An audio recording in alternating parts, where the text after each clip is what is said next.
Buenas tardes, bienvenidos nuevamente a mi canal Madres en el Corazón de la Batalla.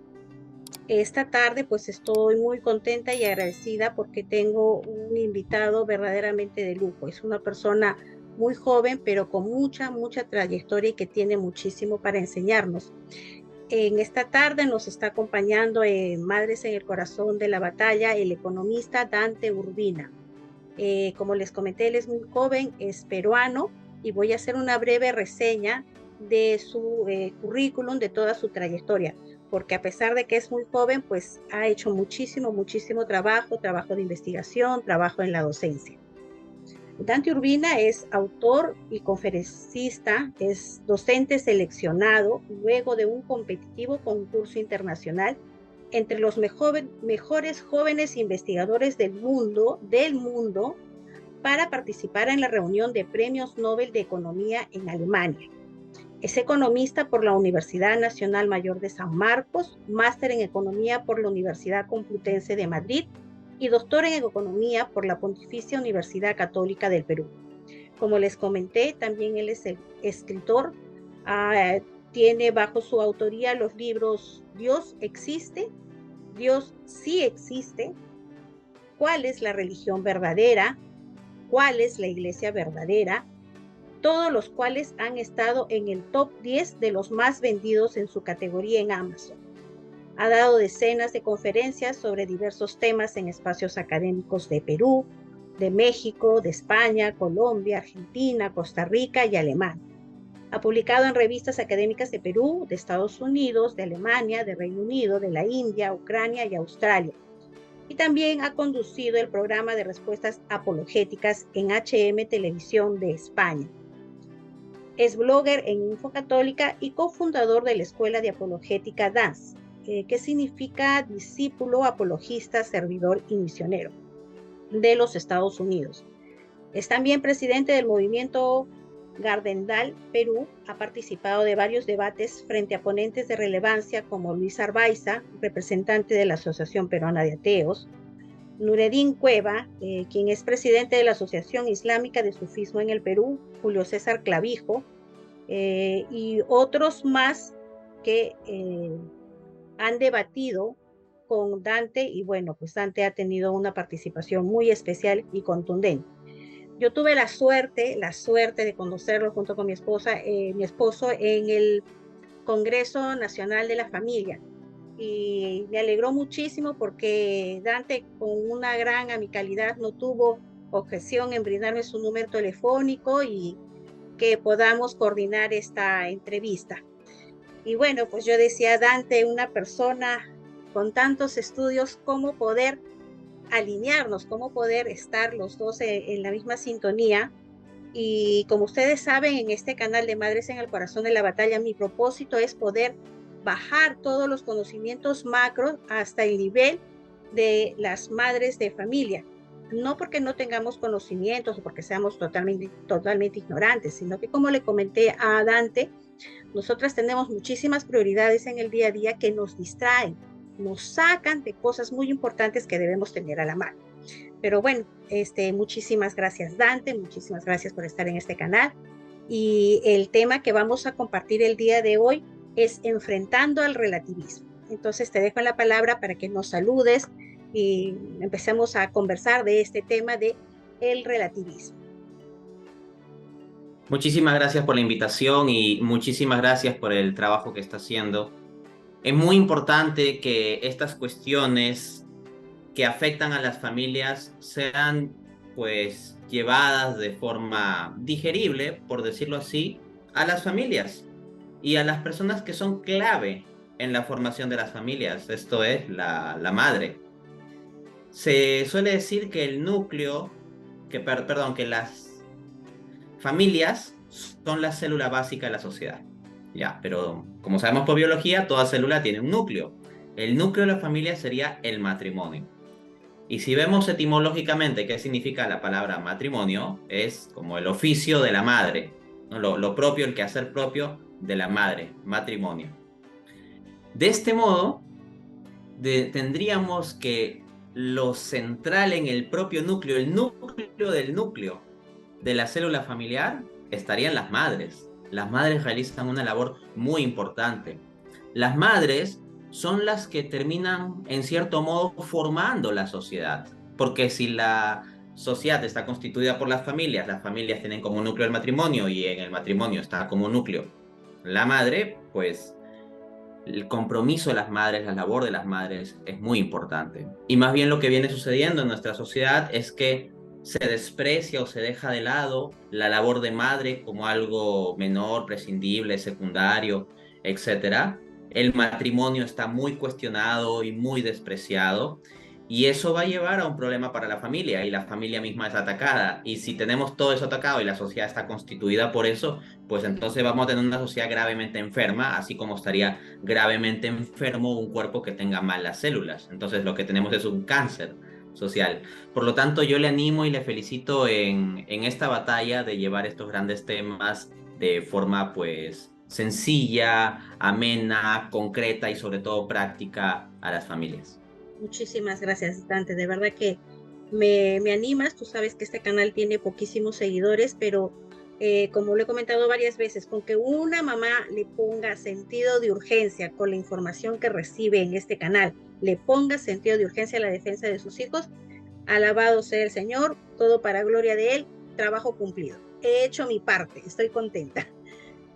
Muy bien, Dante, empecemos entonces. Por favor, ayúdanos, dinos en palabras sencillas qué es el relativismo. El relativismo es un tipo de filosofía o una ideología cuya proposición central es que todas las verdades son relativas, ¿no? El relativismo da una centralidad y primacía a la idea, pues, de la relatividad, de lo relativo. A ver, estemos en primer lugar de acuerdo con esto, o sea, todos podemos coincidir en que hay ciertas verdades que son relativas. Por ejemplo, que sea verdad que esta taza está a mi derecha, pero alguien que lo vea desde otra perspectiva, que esté parado en otro lado, pues nos va a decir, no, no está a la derecha. Entonces, razonablemente, sí hay ciertas cosas, ciertas verdades que son relativas, pero lo que hace el relativismo es extrapolar esto de modo absoluto y ahí constituye una paradoja y en cierto modo una autocontradicción. O sea, establece de forma absoluta que todas las verdades son relativas. De Todo este modo, depende, al menos... Sí, dime, dime. todo depende, ¿no es Sí, sí, cierto? sí. Exacto. Entonces, el relativismo termina, claro, poniéndolo todo como en depende, puede ser, depende de quién lo diga, depende en qué año, depende qué persona, depende qué sientas tú, depende en qué época haya sido, depende en qué país, etcétera, etcétera, ¿no? Entonces el relativismo termina constituyendo la base para lo que en el pensamiento posmoderno se ha solido llamar pensamiento débil. Uno de los grandes representantes de ese tipo de corriente es el filósofo italiano Gianni Vattimo. Entonces, el relativismo, como digo, pone en el centro la idea de relativo. Entonces, uno pregunta algo sobre una verdad y siempre va a decir depende o esto es relativo. La proposición central y fundamental del relativismo, al menos en su forma fuerte, es que todas las verdades son relativas. Y esto se traduce en diversas formas también de relativismo. Hay el relativismo epistémico, el relativismo sobre el conocimiento que dirá todas las verdades son relativas.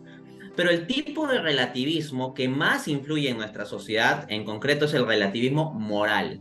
Es decir, se dice que los valores morales son relativos, que depende de cada persona o que depende de cada tipo de sociedad o que varían en función del tiempo. Es como que tal cosa era inmoral para nuestros abuelos, pero hoy en día ya no es inmoral. O esta cosa es inmoral para la gente de Medio Oriente, pero para la gente que vivimos en Occidente no es inmoral. O esto es inmoral para tal persona porque esta persona tiene cierto código de creencias, pero para esta otra, como no tiene ese código de creencias, no es inmoral. De tal modo que la objetividad moral o la verdad moral se hace depender de la persona, de la cultura, del tiempo histórico, y no se puede establecer entonces verdades morales sólidas. Y eso es un grave problema. Claro, y eso es lo que venimos viviendo y nos estamos dejando invadir por eso. Para nuestros abuelos era algo, hasta se podría decir irracional, que alguien pudiera convivir antes de casarse por lo religioso. Pero ahora la mayoría de personas, como tú bien has dicho, menosprecian el matrimonio y prefieren la convivencia, y no hay una guía porque los padres, las madres, nos hemos dejado también arrastrar.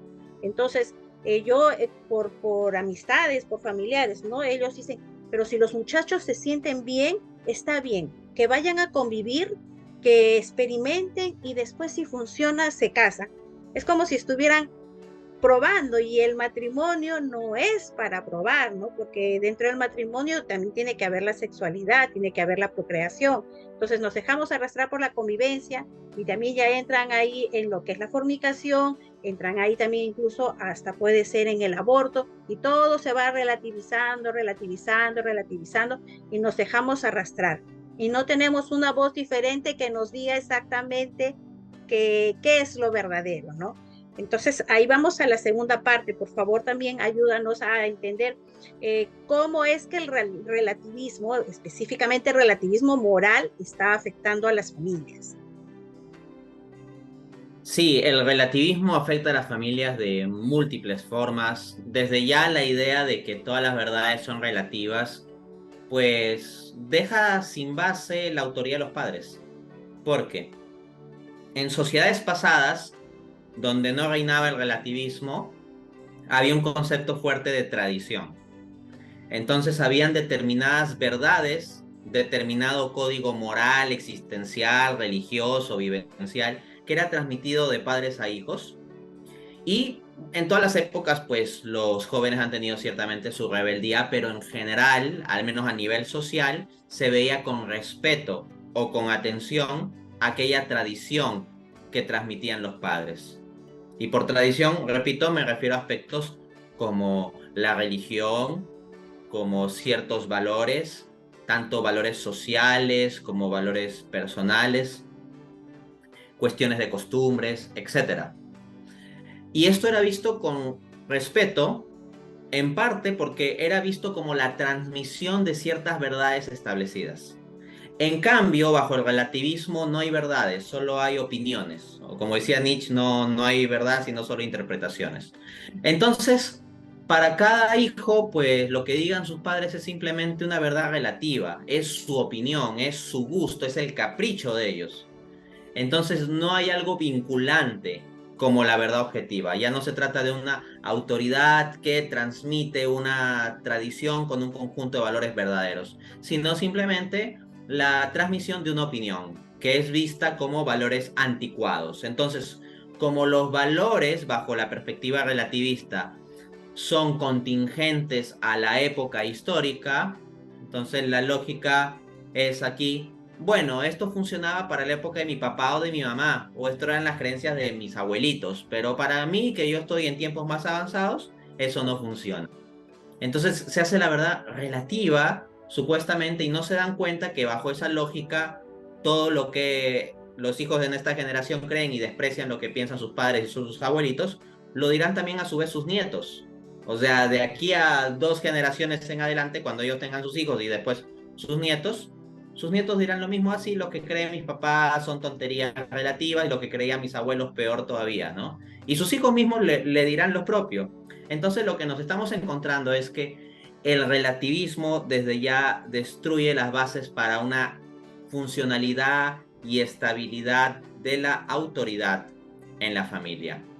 Por otra parte, el relativismo moral en que, como bien apuntabas, cada uno ve como criterio moral la propia preferencia subjetiva, termina llevando a un quiebre en las familias por múltiples situaciones. Por ejemplo, si no hay valores morales objetivos, sino que todo depende de que uno se siente bien, entonces de repente un hijo dice, Oye, pero si yo me drogo y me siento bien con eso, me siento bien con la droga, mamá, no te metas en mi vida, yo me siento bien con esto, así que si me siento bien, está bien. Y resulta que la madre frente a esa situación puede ir a conversar con otras personas. Pero como el relativismo es un cáncer que se ha extendido en nuestra sociedad, esa madre cuenta su problemática y puede en ocasiones encontrar frases como la siguiente. Oye, pero si tu hijo se siente bien con eso, si se siente bien, entonces está bien. Lo mismo podríamos aplicar a situaciones como las que se mencionaba de convivencia, ¿no? De una madre preocupada, oye, mi hijo está aquí de conviviente o está con una, con otra, o la hija está con uno, con otro, etcétera. Y le conocemos no sé cuántos enamorados a la vez y que llega borracha o que llega borracho, etcétera. Y uno pues cuenta ese tipo de problemática a otras personas y no va a faltar por ahí el que diga la frase, bueno, pero mira, si se siente bien así, si está bien, pues bien, ¿no? O por ejemplo dice, mira, pero si tiene buenas notas, no importa que viva en fornicación, no importa que se drogue, si es buen profesional, si es buen profesional, no, no importa que tenga su amante, si es buen profesional, entonces está bien, es un hombre hecho y derecho, y si él se siente bien con eso, pues así está bien, ¿no? Entonces el relativismo moral en particular, en la forma de relativismo moral individualista, donde lo moral se define en función de cada individuo y cada individuo define su propia moral, rompe con la cohesión familiar en torno a los valores, porque entonces ya no hay los valores, sino son los valores de la mamá, los valores del papá, los valores del hijo, los valores de la hija, así como si van a comprar helado y a uno le gusta helado de chocolate y otro de vainilla y otro de lúcuma, y todo pues es simplemente diverso y opinable. Y vamos, que la diferencia entre helado de vainilla y helado de lúcuma no es lo mismo la diferencia entre el bien y el mal, pero para el relativismo moral, pues sí sería similar, ¿no? Y eso es grave. Mira qué importante lo que acabas de decir, ¿no? Esto del relativismo se inyecta, se mete en la familia y rompe también la autoridad. Y si los padres estamos vacilantes, si los padres no estamos bien informados, si los padres no estamos con el horizonte bien claro y con los valores morales absolutos bien puestos, bien sembrados en nuestro corazón, en nuestra cabeza, no vamos a poder guiar a nuestros hijos. Y en vez de nosotros guiar como un pastor a las ovejas con nuestro bastoncito, empujándolas por el buen camino, nos vamos a dejar arrastrar también por la corriente. De allí la importancia, madres, que nosotros estemos bien informadas. Siempre lo comento, estos son temas difíciles, difíciles. O sea, no importa que la mamá sea abogada, médico, policía, sea una obrera de fábrica, sea ama de casa 100%. Estos temas para nosotros son difíciles, pero somos mamás y tenemos que entrar. Ahorita estamos obligadas por nuestro amor a madre, por este imperativo de ser madres, que tenemos que empezar a informarnos de eso, porque vamos a decir a nuestros hijos, ya hijitos, no ven, vamos a informarnos, vamos a conversar, te voy a ayudar, pero ¿cómo les vamos a ayudar? ¿Qué les vamos a decir si nosotros no tenemos la información? ¿No? Entonces, de allí que aunque no sea nuestro tema, no nos guste, pero por el amor a nuestros hijos es que tenemos que entrar a estos temas, tenemos que preguntar, averiguar. Dios nos bendice con buenas personas como Dante, que no escatima en dar su tiempo, en compartir sus conocimientos. Entonces lo que nos queda es aprovechar para poder ayudar de verdad a nuestros hijos, ¿no? Porque si vamos a preguntarle, no sé, a una compañera de trabajo, nos va a decir lo que tú has dicho, ¿no? Pero si el chico está contento, déjalo, ¿no? Yo también he escuchado a las mamás dicen, no, pero si ella tiene 17, 18 años y lo ves intranquilo, lo más práctico que puedes hacer, tú cómprale los preservativos y se los dejas en la mesa de noche. Eso no, pues no está bien, porque le estamos invitando a nuestros hijos a la fornicación. Y he encontrado también personas adultas que no pueden, no conocen qué significa la fornicación. O sea, no saben que el tener relaciones sexuales prematrimoniales fuera del matrimonio es un pecado de fornicación. Y si nosotros estamos insinuándole, está bien que puedas tener relaciones sexuales, toma tu preservativo, pues estamos condenando a nuestros hijos. Estas cosas pueden parecer raras, son absolutamente contracorriente, pero si queremos ser verdaderas madres, si queremos criar a nuestros hijos para la vida eterna, tenemos que entrar ahí, contracorriente, con pelea, con bronca, pero tenemos que entrar ahí, ¿no? Entonces, este, Ahora vamos para la siguiente parte. Dante, por favor, ¿cómo está influyendo el relativismo en la educación de nuestros hijos? El relativismo está muy metido en la educación, sí. Ya sabemos que en los programas educativos de primaria, secundaria, en los libros ya están entrando ciertas ideas raras. Y esas ideas raras se basan precisamente en el relativismo moral, en suponer que no hay un bien vinculante u objetivo, ¿no? Que simplemente tenemos que ser tolerantes. Hoy en día el valor que más se resalta es la tolerancia. Estamos en una sociedad donde eso, el valor que más se resalta es la tolerancia. Pero, como señalaba el erudito peruano Marco Aurelio de Negri, la tolerancia, o sea, por su definición, es tolerancia sobre lo malo. Y pensemos, claro, o sea, por ejemplo, yo no tolero un buen plato de chicharrón. O sea, a mí me gusta el chicharrón, entonces yo no lo tolero. O sea, si no, a mí me gusta. En cambio, si un vecino mío está haciendo ruido afuera y yo me aguanto, puedo decir que tolero. Entonces, no, nótese eso. Uno tolera lo malo. No te gusta, Uno lo que tolera no lo malo, te yo no gusta. tolero lo bueno. ¿Cómo, cómo? Lo que no te gusta, lo toleras. Exacto, ¿no? Toleramos lo que es molesto o dañino, lo que es negativo, etcétera. No, no hablamos de la tolerancia sobre lo positivo, sobre lo bueno, ¿no? Entonces, ¿cuál es el punto? Que, como digo, por definición la tolerancia es la tolerancia de algún mal. En consecuencia, deberíamos preguntarnos, ¿qué tipo de sociedad es aquella sociedad donde el principal valor es la tolerancia?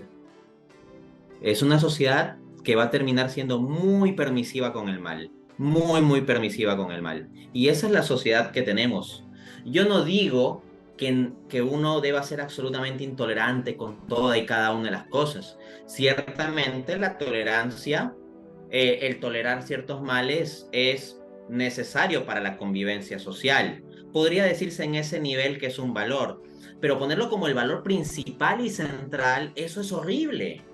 Porque si el principal y central valor de una sociedad es la tolerancia, entonces se están permitiendo muchos males. Y desde ya yo me encuentro con eso, con que a nuestros hijos, a nuestros jóvenes en los colegios, los están formando con ese tipo de mentalidad. Y eso se traduce mucho en los temas que tienen que ver con sexualidad especialmente. En sexualidad, el relativismo moral es campante. Por ejemplo, en el colegio, yo llevé un curso que tenía una temática que la daban todos los años de secundaria que se llamaba planificación familiar o paternidad responsable. Así lo promocionaban como paternidad responsable. En abstracto, si a mí me dicen el término paternidad responsable, que me van a brindar un tema de paternidad responsable, yo me imagino algo muy bonito. O sea, yo me imagino que van a enseñar cómo criar bien a los hijos, cuáles son algunas normas con las cuales podemos orientarles con valores, que sean saludables, que sean personas de buena autoestima, de éxito, que sean personas honestas, íntegras, cómo llevar bien la autoridad en la casa sin ser abusivo, pero al mismo tiempo saber ser firme. O sea, yo me imagino todo un conjunto de cosas muy bonitas cuando se habla de paternidad responsable, o sea, cómo ser responsable en ser padre.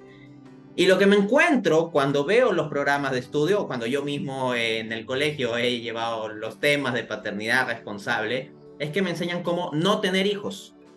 O sea, en lugar de cómo criar responsablemente a los hijos, no, paternidad responsable es como no tener hijos. Y se parte de la premisa de que absolutamente todos los pubertos ahí van a pues tener una vida pues bastante licenciosa, pero le dicen, oye, pero usa protección y acá tienes un listado completo de los métodos anticonceptivos, ¿no? Entonces, es como que se le da carta libre, pero sea responsable en usar los métodos anticonceptivos.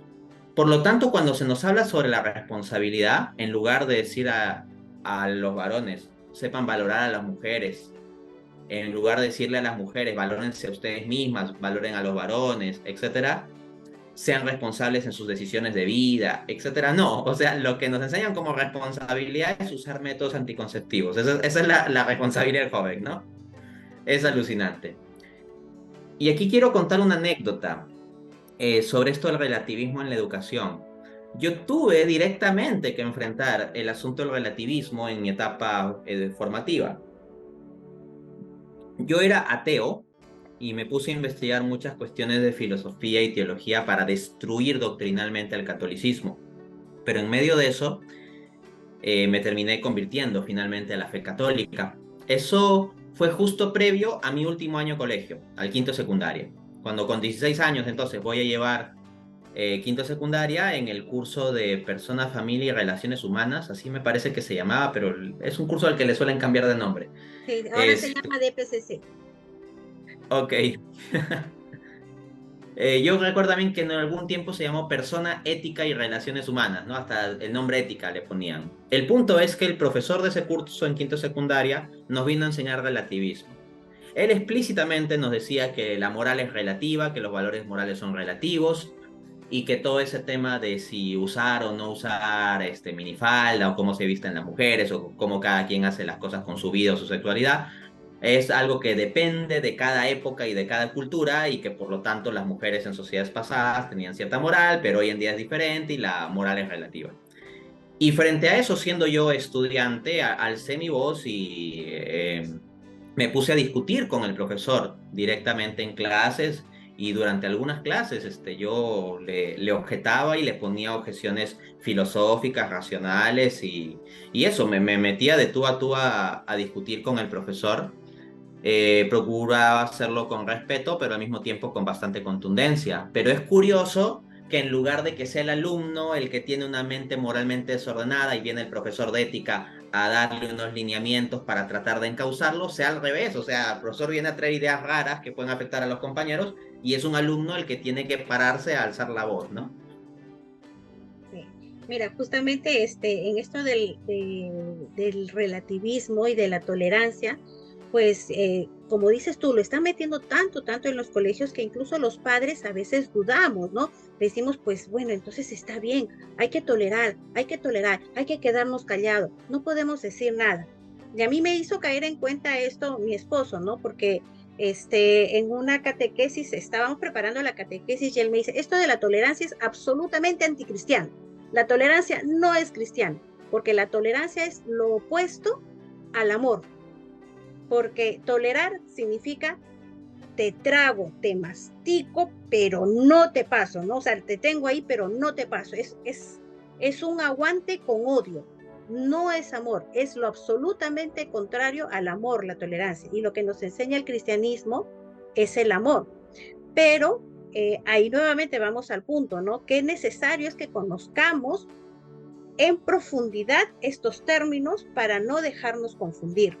Esto de la tolerancia también, pues, nos toca mucho a las madres, ¿no? Porque no podemos tolerar cosas extrañas que nos traigan nuestras hijas, sobre todo, ¿no? Las jovencitas ahora son muy, muy engañadas. Yo me decepcioné y sufrí mucho cuando dos de mis hijas que estaban en secundaria, en segundo y tercero de secundaria, un día conversando me dijeron abiertamente que ellas estaban de acuerdo con el aborto. Y me ha costado muchísimo, pero he tenido que sentarme con ellas, hablar con mucha paciencia, con mucho amor, rezar mucho porque de verdad que me dolía, ¿no? E ir con ellas a diferentes conferencias. ¿Recuerdas que fui al Congreso de la Familia con una de mis hijas, ¿no? Que tiene 16 años. O sea, de eso se trata, madres, de que nosotros nos informemos y podamos a la vez transmitir esto a nuestros hijos con amor, con mucha paciencia y con mucho tino, porque ellos siempre van a estar en contra de nosotros y nosotros en contra de ellos. Se podría decir que es lo natural, lo normal, pero es que es nuestro rol de madres. No podemos abandonarlos, ni podemos abandonarnos a nosotras. Ese Y punto tal, es importante a sí, nivel de lucha civilizacional porque a lo largo de la historia el rol de los padres en gran parte se ha traducido en contradecir a sí. los hijos. Uh-huh. Históricamente las sociedades han funcionado así. Esto no es algo particular de una sociedad, una cultura o una religión. En general se da esa tensión entre padres e hijos. Pero hoy en día estamos entrando al tipo de sociedad donde, según cierta corriente psicólogos, relativistas también, es como que, no digo todos los psicólogos, sino ciertos tipos de psicólogos, es como que los padres tienen que ser totalmente tolerantes con todos y seguirle la corriente a sus hijos. O sea, en las sociedades anteriores eran los hijos los que tenían que ajustarse a los padres. Sí. Hoy en día lo que tenemos es una sociedad donde los padres son los que tienen que ajustarse a los hijos. En sociedades anteriores, por ejemplo, o hace algunas décadas, mejor dicho, cuando un niño iba al colegio y sacaba malas notas, iba el papá y la maestra le entregaba las notas y eran notas malas y el papá volteaba donde el niño y decía, ¿qué notas son estas? ¿No? En cambio, hoy en día estamos en una situación prácticamente donde si el niño tiene malas notas, el padre indignado, en lugar de voltear respecto al niño, voltea a la maestra y le dice, ¿qué notas son estas? O sea, la culpa es de la maestra, ¿no? Es el relativismo nos está arrasando y nos estamos dejando, pero de eso se trata, de no dejarnos, de ver exactamente, buscar lo objetivo, buscar la ley natural, la ley que viene de Dios y buscar la verdad y actuar bajo esa verdad. Muy bien, Dante, muchísimas gracias. Toda esta información es muy valiosa y estoy absolutamente segura que nos va a servir de muchísimo. Pero quiero molestarte un poquitín más y quería que nos ayudes también podríamos decir entonces que estamos viviendo en nuestra sociedad del siglo XXI una dictadura del relativismo. Sí, efectivamente, vivimos en una dictadura del relativismo. Esto es algo bastante paradójico porque el término relativismo se ha solido asociar mucho a la democracia.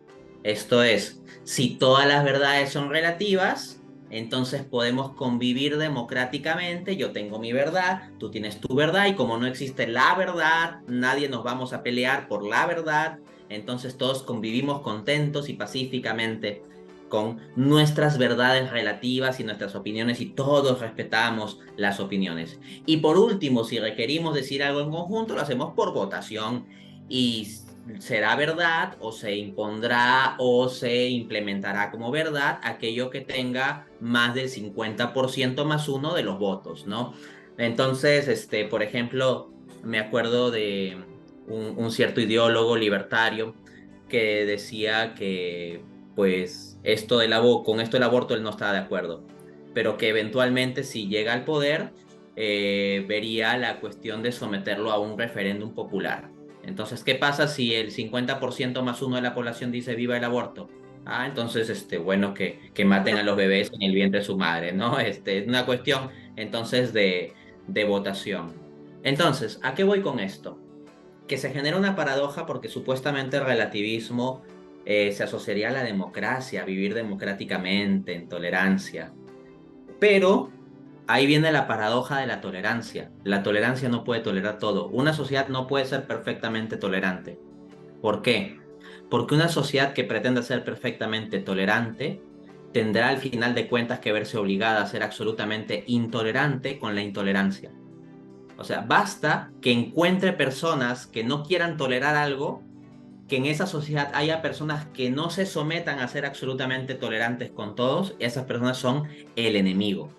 Desde esta perspectiva, nos encontramos incluso con casos en que esta dictadura del relativismo ha llevado gente a la cárcel, a padres de familia.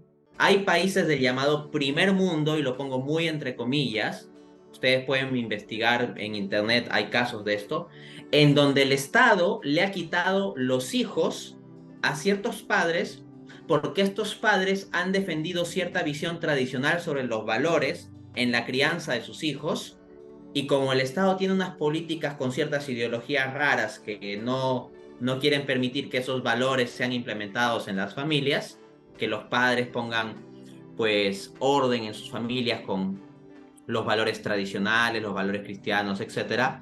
Lo que han hecho es decir, no, esto no se puede permitir, así que le quitamos la patria potestad a estos padres y les ponemos una multa o lo mandamos a la cárcel, por poner un caso concreto.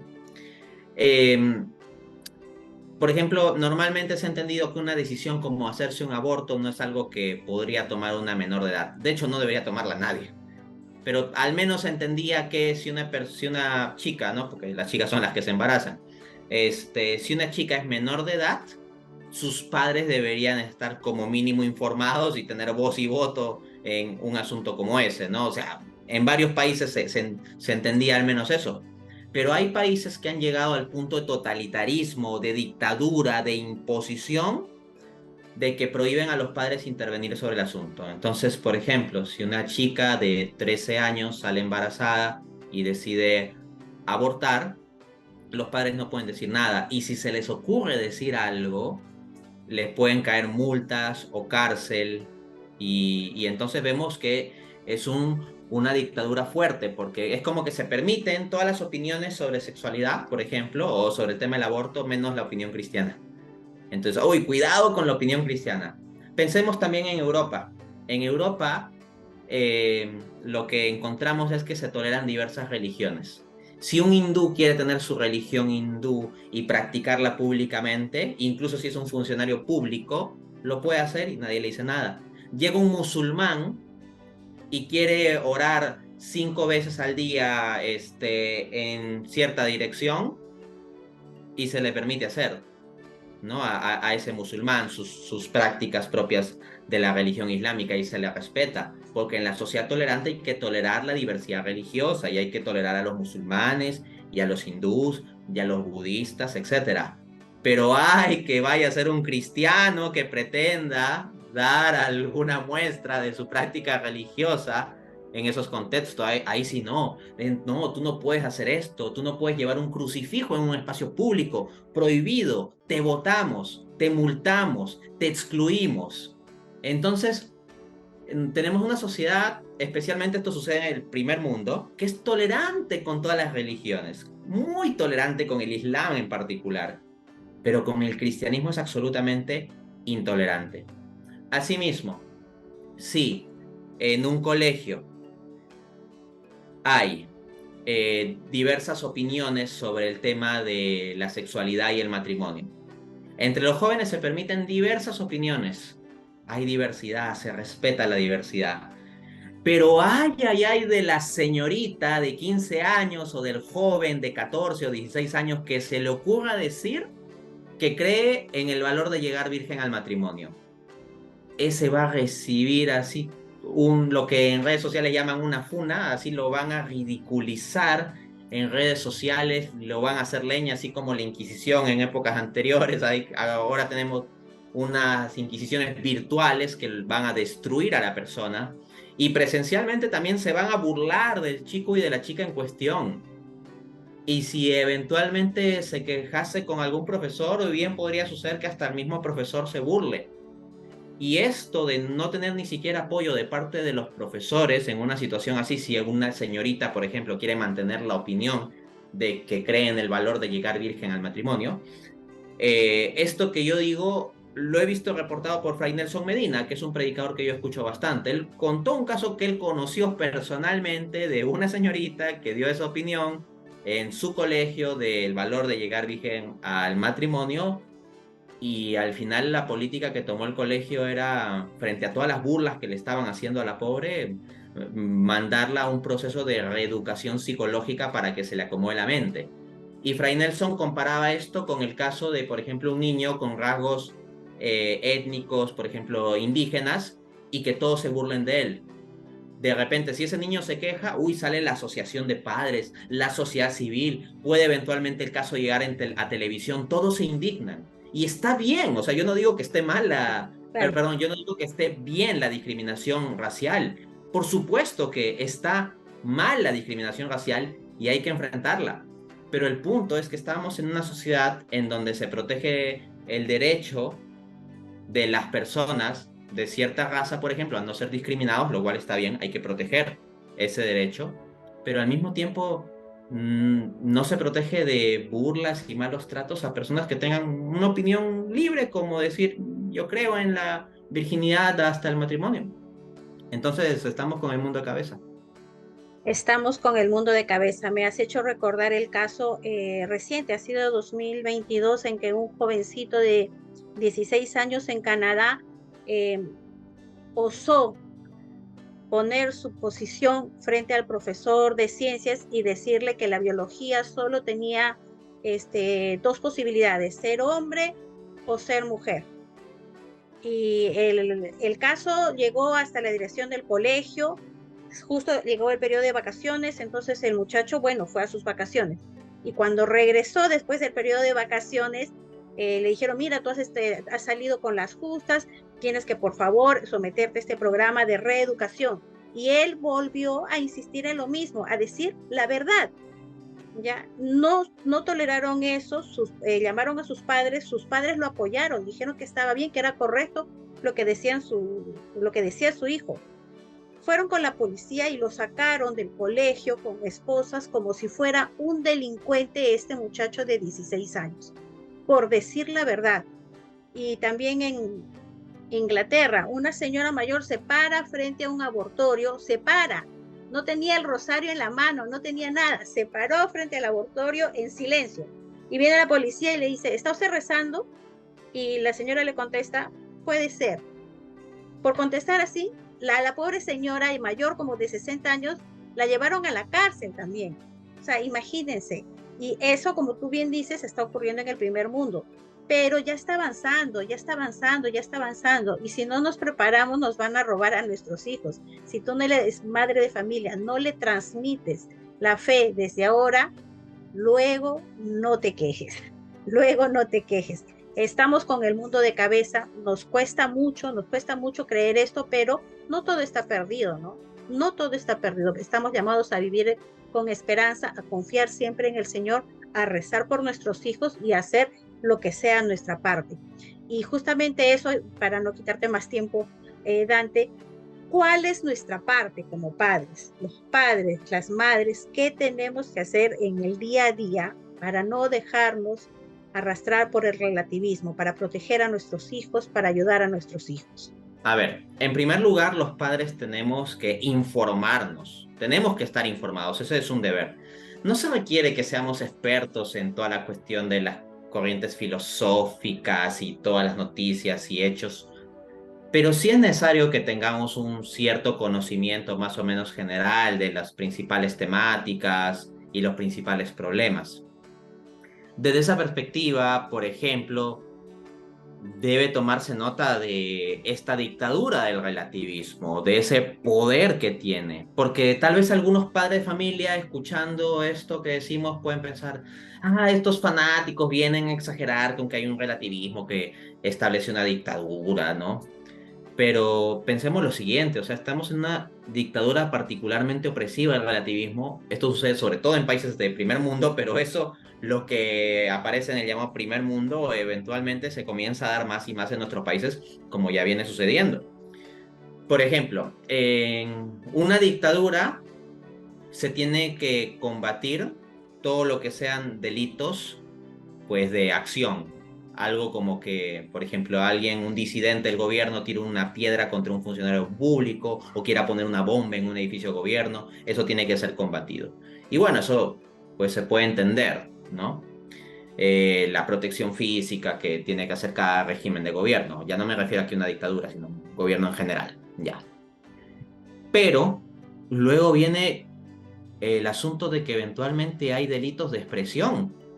O sea, en la sociedad supuestamente tolerante, abierta, pluralista, hay delitos de expresión, como el caso que contabas de este muchacho que realizó la expresión de cierta idea sobre el hombre y la mujer que no le cuadra la mentalidad relativista, posmoderna, actual, y entonces en su país se lo llevaron apresado como si fuese un delincuente. Entonces hay un delito de expresión, ya no hay libertad de expresión, hay delitos de expresión.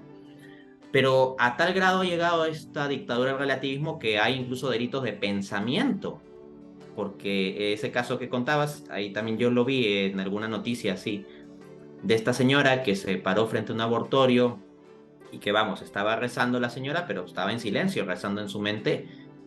Ella no estaba poniendo una bomba ni tirando piedras, no estaba con un cartel que decía no al aborto, no había dicho nada, ni una sola palabra había salido de su boca en contra del aborto o algo así. Simplemente estaba allí rezando en su mente. Pero parece que hasta eso es delito, lo cual implica que habría delitos de pensamiento. Es un sistema dictatorial que hasta nuestros pensamientos quiere controlar.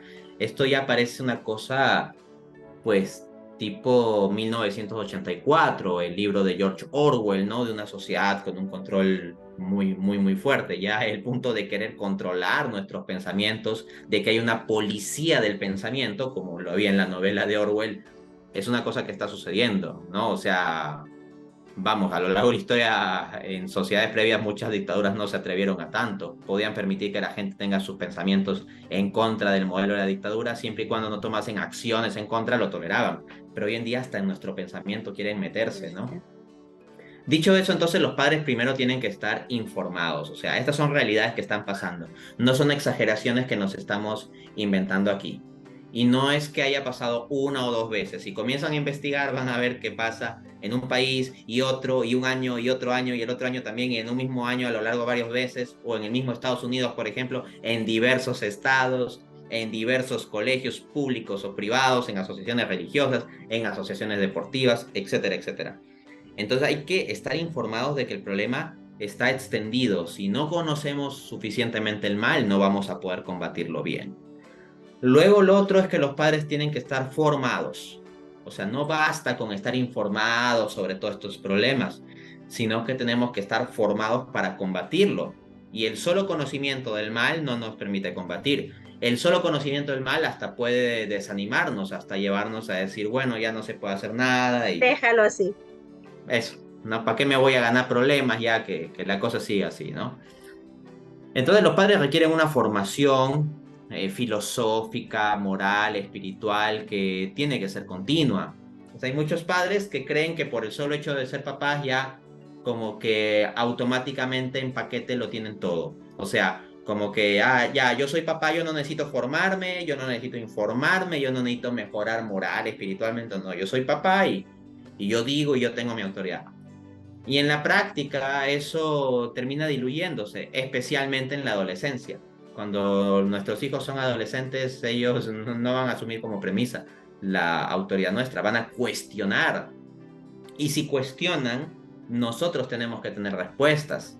Entonces uno tiene que estar formado en las principales ideas que pululan por ahí en contra de la familia, en contra del bienestar de nuestros hijos, y asimismo preparado en cómo responder a esas ideas. Por eso un canal como el tuyo hace una labor muy importante en transmitir estas cosas a las madres. Yo en mi canal de YouTube, por mi parte, mi canal de YouTube de Antea Urbina, tengo una lista de reproducción que le he llamado Batalla Cultural, porque es el término con el que más se ha difundido este tipo de temáticas, aunque no creo que sea el más exacto, pero al menos ayuda a que la gente pueda ubicarse ahí. Y tengo muchas conferencias sobre este tipo de cuestiones, ¿no? Algunas todavía no las he publicado, poco a poco voy publicando y eso, ¿no? Entonces, eso, hay medios para formarse y los padres tienen que buscar eso. Y aparte de la formación, tienen que vivir conforme a los valores, tienen que procurar vivir conforme a los valores. No es fácil, pero a la hora de la hora lo que termina siendo persuasivo para los hijos termina siendo el ejemplo. Porque si uno simplemente dice, pero uno mismo tiene una vida muy desordenada y todos sus hijos ven que tiene una vida muy desordenada, para sus adentros dicen, ¿para qué le voy a escuchar a este si es así? ¿No? Entonces, que los hijos vayan a ser rebeldes y en ciertas instancias rechazar la voz de los padres, sí, eso es Es casi normal. normal. Ujú. Pero eso no, si un padre es verdaderamente formado y verdaderamente coherente y trata de vivir conforme a valores y realmente muestra amor por sus hijos y está presente, entonces esa rebeldía va a ser más pasajera. Prontamente irá madurando el muchacho, la muchacha y se irá dando cuenta con base en esa coherencia que habrá mostrado su padre, su madre, ¿no? Y por tanto, también es muy importante que los padres estén con sus hijos. Eso de simplemente pronunciarse cuando hay un problema no funciona. O sea, por ejemplo, si uno vive fuera, desconectado de sus hijos, y solo se preocupa con sus hijos cuando lo ve fumando, un hijo cuando lo ve fumando marihuana, y ahí saca todo el discurso moral de valores morales objetivos, y que la religión, y que yo te he formado así, que la crianza y que las buenas costumbres, bla, bla, bla, bla, no sirve de nada. O sea, más bien lo va a hacer fastidiar más al muchacho. Es decir, has sido irresponsable como padre, has abdicado de tu labor como padre todo el tiempo y recién quieres solucionar todo cuando la chica salió embarazada, cuando el muchacho lo ha visto fumando marihuana o cuando te enteraste que estaba en pandillas o qué sé yo. No, o sea, hay que estar con los hijos. Desde esa perspectiva yo creo que un consejo muy práctico es que los padres pasen tiempo con sus hijos por separado. O sea, eso de las reuniones familiares, de vamos todos, supongan una familia que sean 4 hijos. Ya vamos todos a visitar a la tía no sé cuántos o vamos a la playa, eso está bien, está muy bien. Pero también debe haber momentos en que, por ejemplo, la madre salga sola con la hija a comerse un helado. Con una de las hijas, no con todas en grupo, con una de ellas. Por ejemplo, yo diría que eso convendría hacerlo a partir de los 10 años, sobre todo, cuando son prepúberes. Ahí es crucial. Y esas conversaciones a solas. El papá con los hijos, el papá con la hija, la mamá con el hijo. Entonces, yo sé que es difícil, yo sé que es pesado, pero los beneficios de eso pueden ser muy, muy, muy grandes. El transmitir los valores de forma abierta, sincera, con cariño, hablando a solas con los hijos. Hay ciertas cosas que una madre puede hablar con la hija y que deben hablarse y que no se van a hacer así nomás si está presente el papá o los hermanos varones o incluso las hermanas mujeres. Ese tipo de conversaciones son esenciales. Y por último, rezar. Rezar. Toda batalla para un cristiano es primero batalla de oración. Y uno tiene el caso en la historia de la iglesia de uno de los santos más grandes e influyentes que hemos tenido, San Agustín, que instrumentalmente su conversión se dio por Santa Mónica. Y Santa Mónica, que era una mamá canzona, que estaba ahí con el cristianismo y los valores, e hijo, tú estás viviendo mal, estás teniendo creencias raras, vives una vida desordenada, hijito, no hagas eso, por favor, etcétera, etcétera. Y ahí, ¿no? Pero también se puso mucho a rezar, rezar, rezar, y Dios trabajó en Agustín y ahora es nuestro San Agustín.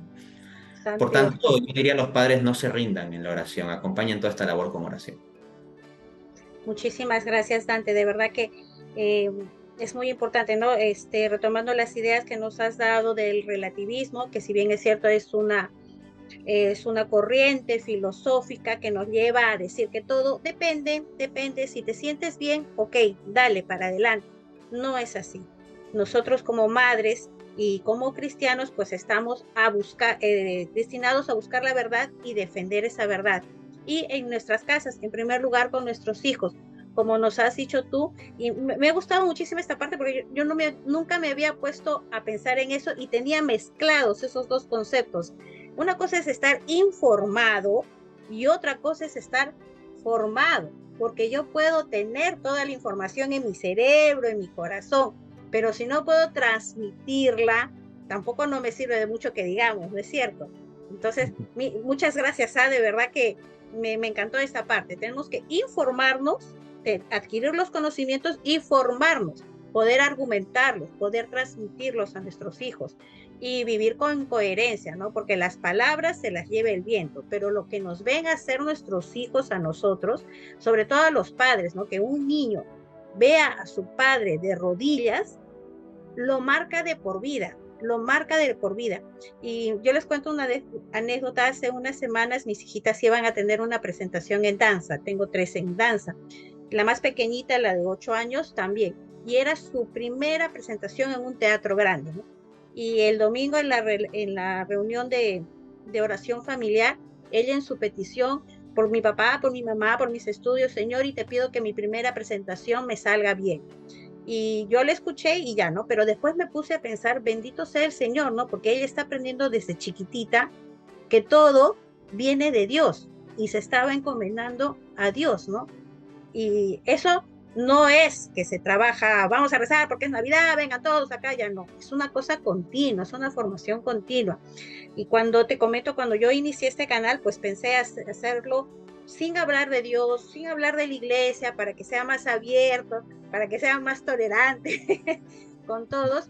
Pero en el segundo o tercer capítulo me di cuenta, no, esto no puede ser, esto no es así, porque cuando uno busca la verdad, ¿a dónde llegas? ¿A dónde llegas? Llegas a Jesucristo.